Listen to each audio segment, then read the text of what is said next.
Hi, ഈ കഴിഞ്ഞ ദിവസം ഒരു എൻഗേജ്മെൻ്റ് ഉണ്ടായിരുന്നു. എൻഗേജ്മെൻ്റ് ഡ്രസ്സിൻ്റെ വീഡിയോ ഒക്കെ നമ്മൾ ഇട്ടിട്ടുണ്ടായിരുന്നു, നമ്മൾ തന്നെ ചെയ്തതാണ്.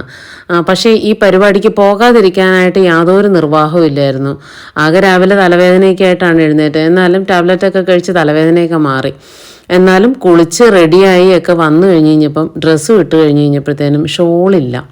ഷോള് പലതരത്തിലുള്ള ഷോളെല്ലാം മാച്ച് ചെയ്ത് നോക്കി, പക്ഷേ ആ ഗോൾഡൻ അങ്ങ് മാച്ച് ആവുന്നില്ല. ഇത് നമ്മുടെ തന്നെ നെക്ക് പാച്ച് വെച്ചിട്ട് ചെയ്തിട്ടുള്ള കുർത്തിയാണ് കേട്ടോ. ഈ കുർത്തിയുടെയൊക്കെ ഫുൾ വീഡിയോ നമ്മൾ ചാനൽ അപ്ലോഡ് ചെയ്തിട്ടുണ്ട്, നെക്ക് എങ്ങനെ ഫിനിഷ് ചെയ്യുന്നത് എന്നൊക്കെ ഉള്ളത്. അവസാനം തപ്പി പൊന്നൂസിന് വേണ്ടിയിട്ട് എടുത്ത ഒരു ജിമ്മി ജോയുടെ മെറ്റീരിയൽ ഉണ്ടായിരുന്നു. ജിമ്മി ജോ വെച്ചിട്ട് ഫ്രോക്ക് തയ്ക്കാൻ വേണ്ടിയിട്ട് മേടിച്ചാണ് കേട്ടോ. ബിറ്റ് മെറ്റീരിയലാണ്, 2.5 മീറ്റർ ഉണ്ടായിരുന്നുള്ളൂ. അതെന്നാൽ പറ്റുമെന്ന് നോക്കിയപ്പോൾ കറക്റ്റ് മാച്ച്. പിന്നെ ഒന്നും നോക്കിയില്ല, 2 സൈഡും അങ്ങ് വക്കടിച്ചിട്ട് എടുത്തിട്ട് എൻഡിൽ 2 ലേസ്, അപ്പുറം ഇപ്പുറം 2 ലേസ്, കറക്റ്റ് ലേസ് ആയിരുന്നു. കറക്റ്റ് ലേസും വെച്ച് കൊടുത്തപ്പോൾ ഷോള് റെഡി. ഇനിയിപ്പോൾ ഇത് മുറിക്കാത്തത് കൊണ്ട് തന്നെ നമുക്ക് വീണ്ടും എന്തിനെങ്കിലുമൊക്കെ വേണ്ടിയിട്ട് എടുക്കാമല്ലോ. എന്തായാലും ഷോള് കിട്ടിയ സന്തോഷത്തിൽ ഞാൻ ഇത് തന്നെ ഇട്ടുകൊണ്ട് പോയി. മാനേജ് ചെയ്യാനായിട്ട് എളുപ്പമാട്ടോ, നല്ലോണം അയൺ ചെയ്തിട്ട് കഴിഞ്ഞാൽ നല്ല സൂപ്പറായിട്ട് കിടന്നോളും. അപ്പം ഇതിൽ ആ ബ്ലൂ ഗൗണ് നമ്മൾ ചെയ്തതാണ് കേട്ടോ. വേഗം അതിനെ കണ്ടപ്പോൾ അവിടെ പിടിച്ചു നിർത്തി ഫോട്ടോ എടുത്ത്. ഇതാണ് നമ്മുടെ എൻഗേജ്മെൻറ്റ്.